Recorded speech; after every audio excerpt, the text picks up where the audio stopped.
कर्ण असल में कुंती का ही पुत्र था और सभी पांडवों में सबसे बड़ा भी था। लेकिन ये बात केवल कुंती ही जानती थी। महाभारत के आदि पर्व में कर्ण के पूर्वजन्म की कथा का वर्णन मिलता है। साथ ही इसमें यह भी वर्णन मिलता है कि आखिर क्यों जरूरत पड़ने पर कर्ण के दिव्य कवच और कुंडल उसके काम नहीं आ सके। महाभारत के आदि पर्व में वर्णित कथा के अनुसार दुर्दुम्न नाम के एक राक्षस ने देवताओं की नाक में दम किया हुआ था।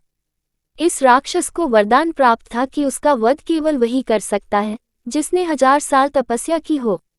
साथ ही उसे सूर्य देव से 100 दिव्य कुंडल व कवच का वरदान भी प्राप्त था, जिसे तोड़ने वाले की मृत्यु हो जाती।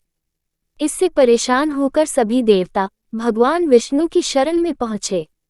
तब श्री हरि ने सुझाव दिया कि वह नर और नारायण से सहायता मांगे, जो भगवान विष्णु के ही अंशावतार थे।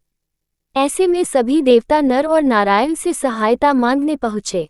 देवताओं की गुहार सुनकर नर और नारायण ने राक्षस से युद्ध का फैसला किया।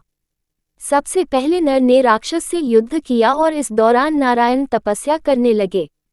कई दिनों तक युद्ध के बाद नर ने राक्षस का कवच तोड़ दिया, जिससे उनकी मृत्यु हो गई। लेकिन नारायण की तपस्या के फल से नार पुनः जीवित हो गए। ये क्रम लगातार चलता रहा और इस प्रकार नर नारायण ने मिलकर राक्षस के 99 कवच तोड़ दिए। इसके बाद दुर्दुम्न डरकर सूर्य देव के पीछे जा छुपा। तब सूर्य देव ने नर नारायण से शरणागत की रक्षा करने की प्रार्थना की। तब नर नारायण ने सूर्य देव से कहा कि यदि आप इसकी रक्षा करेंगे तो इसका परिणाम आपको भी भुगतना होगा। आपके तेज से यह राक्षस अगले जन्म में कवच कुंडल के साथ जन्म लेगा, लेकिन जब उसे जरूरत होगी तो वह उसके किसी काम नहीं आएंगे।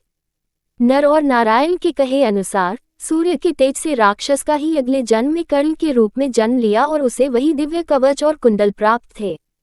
लेकिन महाभारत के युद्ध से पहले इंद्रदेव ने ब्राह्मण का रूप धर कर्ण से वह कवच कुंडल मांग लिए, जिससे युद्ध में अर्जुन के हाथों कर्ण की मृत्यु हो गई।